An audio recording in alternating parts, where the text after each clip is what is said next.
Back in May of this year, the Class 43 high-speed train was retired from Intercity services from London Paddington out west, Wales, Devon and Cornwall.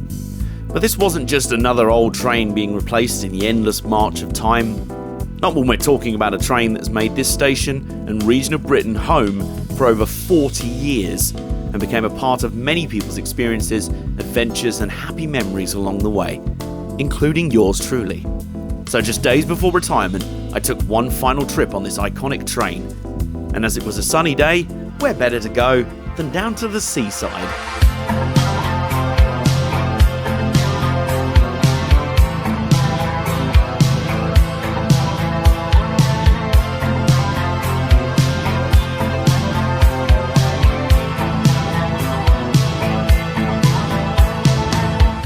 Hello folks, it's a beautiful May day here at my favourite mainline terminus in London, London Paddington, and I'm here again. But once again, I'm here for a very special train. Now this is one that used to be completely common. In fact, that view over there used to be entirely full of them. And now unfortunately, this is the last week we're ever going to see them here. Fortunately, I've booked myself a ticket to ride one of them, all the way down to the seaside. And it's waiting over on platform 1 right now, so we better go get on it, shan't we?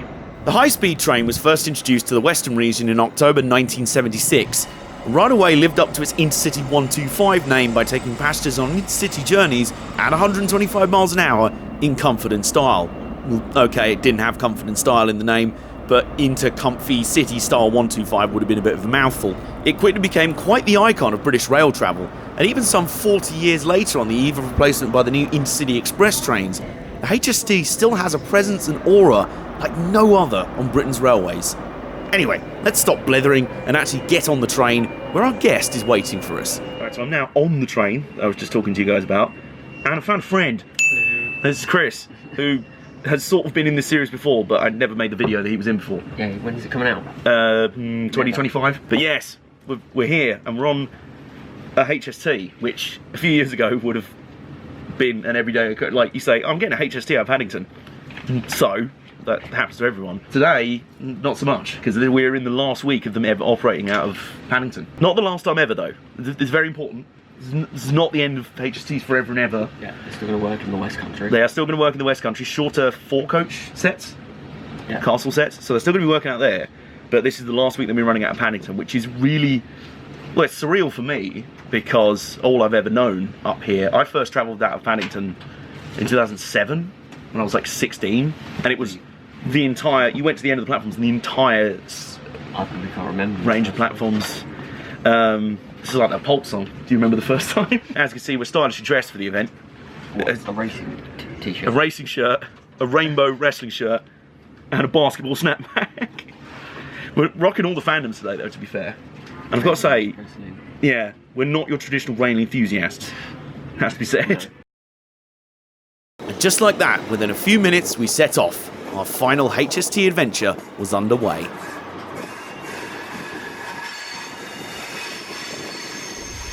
But where exactly were we going on this adventure? It's probably about time we told you that, huh? Now it goes without saying that the entire Great Western Mainline run, all the way down to Cornwall and Penzance, is one of the great, hello Chris, is one of the great runs in British railway history. But there's one section I specifically wanted to do today. This is a bit of a bucket list moment. The seawall down at Dawlish. I'm going to the seaside, and it's going to be out there. Part of the South Devon Railway between Exeter and Plymouth, the seawall technically runs from alongside the River Exe through Starcross Station, Cockwood Harbour and Dawlish Warren Station, before the line winds along the seafront through Langston Rock, Dawlish Station and Lee Mount as it threads the needle between sea cliffs and towns on one side and the beach and the sea itself on the other. It truly is spectacular to behold, one of Isambard Kingdom Brunel's greatest masterpieces. And I can think of few better ways to experience the seawall for the first time in my life than out the window of a HST.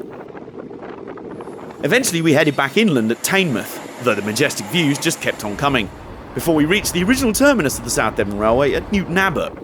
Leaving our HST to complete its journey to Plymouth, we decided to go and check out Dawlish for ourselves.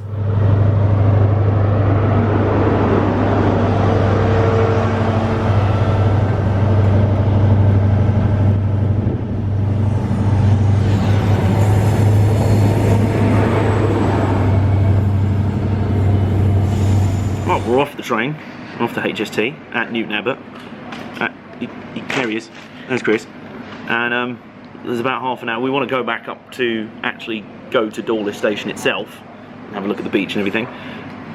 But there's about a 40-minute wait for a train to go back up. So, never mind. There's tea, and I've got chocolate. So, we're good, really.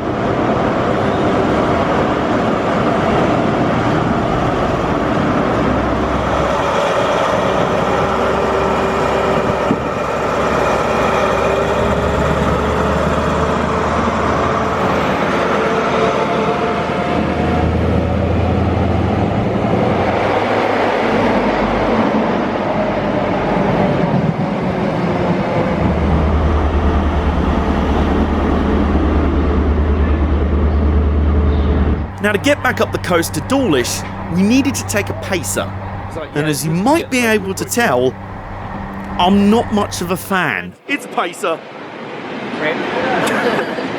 Can you see how excited Chris is to get a pacer? A noisy old Leyland bus.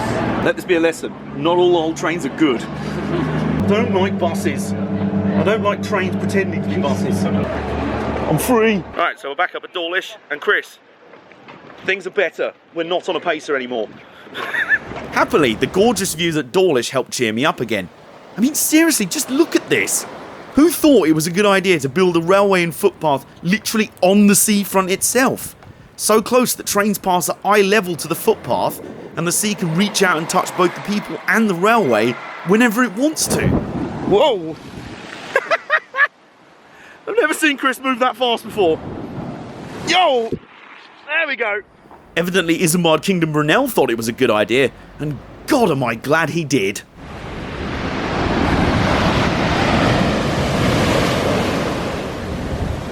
After another trip on my beloved pacers, I mean, what is this? we headed back to Newton Abbot to wait for our returning HST.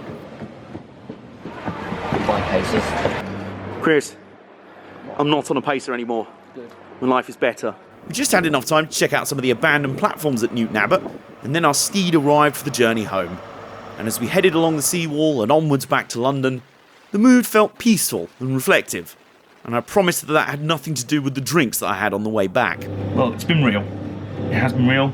It has also been emotional. It's also been pretty damp, as my camera is still covered in sea, and I'm covered in sea. Chris is covered in a lot of sea, but how worth it has it been? Dawlish, you've been everything I hoped you'd be and more. A toast to a successful seawall day. We'll see you very shortly. Till then, sit back, relax, and enjoy the journey. Thank you. I plan to. See you later. Chris departed the train at his home stop of Reading, leaving me to saviour the run back into London one last time and reflect on just how much the HST has meant to little old me. So obviously today is very special for very obvious reasons that I think I've made clear by now. But today also has a real sentimental value for me. Not only is this entire route, the Dawlish Sea Wall, the locations, the line, to an extent the train itself, very special to me in a family sense. I've grown up listening to my dad tell stories of going on summer holidays, summer days out to Dawlish and spotting westerns and class 50s and all sorts of locos like that, and old trains and things like that. But HSTs and London Paddington have kind of a deep connection for me as well, because back in 2007, that was when I first started travelling on the railways on my own. I was around 15 at the time. My first ever big sort of intercity travel was when I was 16, going to visit a girl that I was dating at the time, and she lived in Cardiff. And so I would go from Paddington on a HST, and I distinctly remember coming back into Paddington after I'd been up to Cardiff to visit her, and I remember looking out the window, looking out this window like this, and it was a dark December or January night, whatever it was, and everything was lit up in the night sky, all the buildings were glowing, and it had a sort of magical feeling to it. There was something special. It was like I'd been on an adventure. That really resonated with me, and so today kind of has a doubly special meaning for me, because HSTs and London Paddington That relationship means a lot to me. That's the cherry on top of what has been a wonderful journey today. And this is what makes today extra, extra, extra special for me.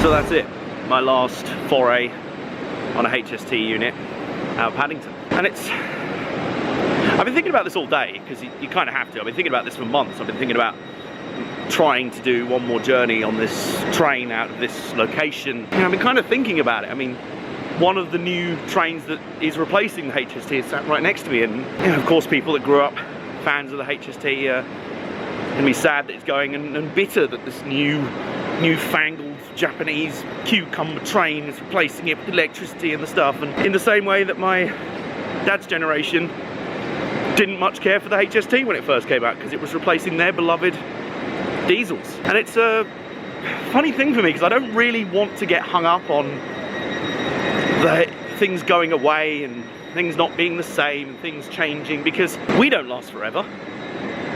So why expect the machines we grew up with to last forever as well? I think what I'm trying to say is, I'm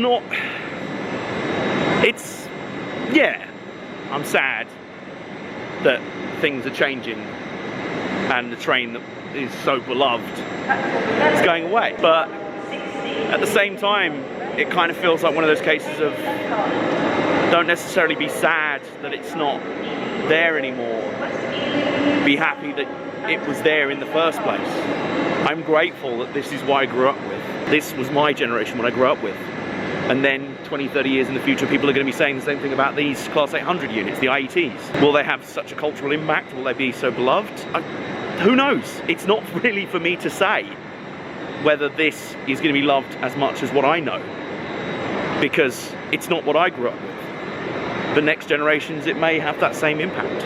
But for now, the torch has been passed. And I'm grateful that I was there to experience the HST to begin with. And it means a lot to me. So you may think I'm getting very silly, being so emotional over an inanimate object. It's a train, AJ, come on, it doesn't have feelings. You can't help but develop attachments to such things. They end up being a part of you, especially if they take you to somewhere and are part of creating memories for you. And this place and the HST will have a place in my heart in that way. So, cheers. I'll be forever grateful.